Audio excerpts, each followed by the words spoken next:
All right, my man. Saturday night is going down, man. Terence against Jeff Horn. How was camp, man? How's everything going? Man, besides the hand injury and at the beginning of the first fight, everything is going as planned. Everything is good. Man, whenever you have a guy that's reached Terence status, on most lists, he's pound for pound number one. What are some of the things you're looking for to even gauge where he's at because he's at such a high level? Just the open mind. Open mind that he has,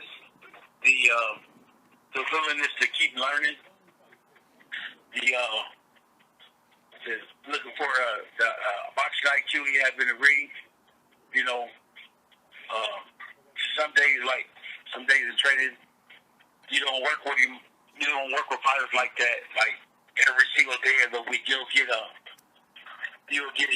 break or two, and just sit back and see if he's taking in the things that y'all working on. Okay. You know, and so if he is doing it, then you continue to do it. If some of the things that he ain't doing, then some of the things when Monday rolls back around, you continue to work on those areas that where you don't see it at. Where you don't see enough of it at. I got you, my man. Jeff Horn, it's almost sounding like the Victor Postal fight, except at 147. You hearing Horn in his camp talk about how big he is, how strong he is.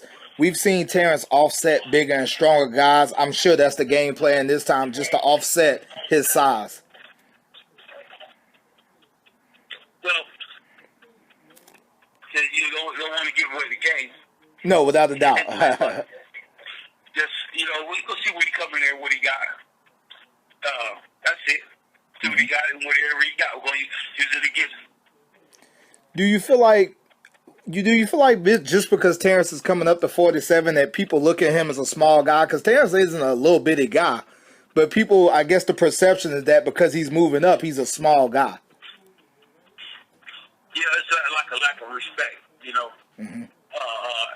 up. Oh, he's too small. Oh, we're going to see what he's going to do with this dude.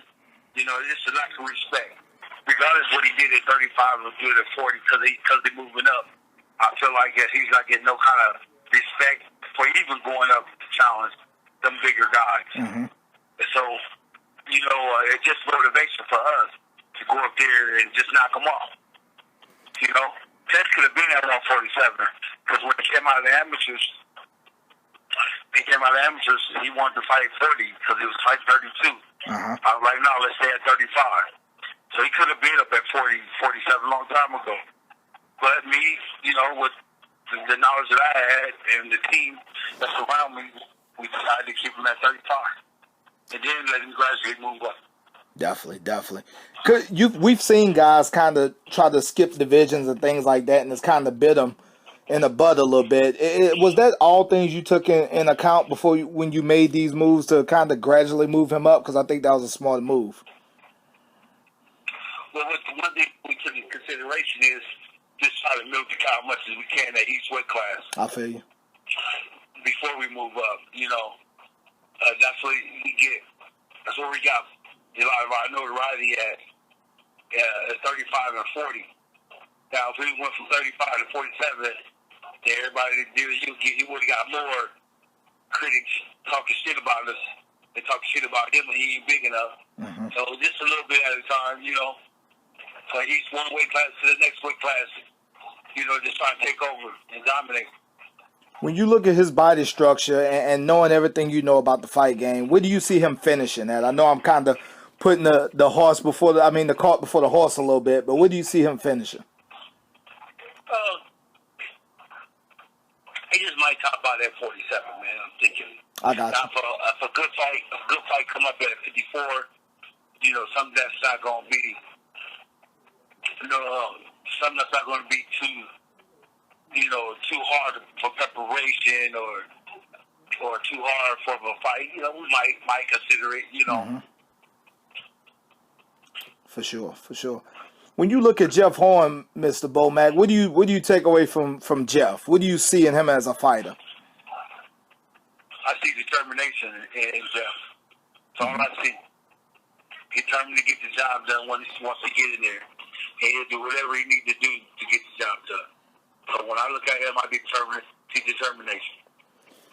He did have a little bit of an issue making 47 in his last fight. Have you guys kind of thought about the steps you would take if he missed weight, or if he had to come to the scale a couple of times? Have you thought that out, or that's something you don't worry about? I don't even worry about it, dog. That's their problem, not ours. I got you. If he make it, he make it. He don't. We still gonna get down either way. That's right. That's right. Terence is the new kid on the block at welterweight. Obviously, this is a statement-type fight for him, coming off a guy with a win over Pacquiao and things of that nature. What type of statement would you like to see Terence make in this fight? I want to see a statement where he kick you in the door, bust down the door, and stand there right at the door and say, "I'm here." And ain't nobody getting out till they get past me. That's what I like to hear, man. That's one kind of statement I want. I don't give a damn who it is. From all the way from number 15 all the way up to number 1. If you want to get out this door, you got to get past me. Definitely. Not looking past Saturday night at all, but when you look at the welterweight division, it probably is one of the most top-heavy divisions in boxing, and you guys are trying to fit in there, man. Just tell me about the landscape of the division when you look around, because obviously there's a lot of talent there. Like you said, it's a good division, man. It's heavy. We have some good heavy hitters, and it ain't nothing that we're used to, because the same guys is there as the same guys was in the amateur division. I feel you. So you can. You've been watching them since they been kids. You know their style. You know their demeanor. You know their coach's style. You just know. You just spent time with these guys. You've been on trips with these guys, so you understand the demeanor of all those fighters up there. So there's nothing up there that we're gonna shy away from. You know, and I'm sure they understand us too. Now, if they was a good team, they understand us, but hey, man, we just ready to get up there and make some noise. I can't wait for it, man. I can't wait for the fight Saturday, man. Best of luck. I ain't going to hold you too long, man. Anything before I let you go, my man? Man, I just want to give a shout-out to everybody that supported Team Crawford and Terence, all the fight fans, all your fans, man. You guys listening, you guys read your articles. Hey, man, I appreciate y'all 100, man. It's an honor to talk to you, man. I know we talked before, but I just hear a lot of guys be like, "Oh man, I'm only interviewing with Percy. I'm only doing this with Percy. Percy is the best one out there." It's an honor to talk to you, brother. I appreciate that, man. The feeling is definitely mutual tenfold, man. I appreciate that, Mr. Bomac, and we'll chat after the fight, my man. Good luck, brother.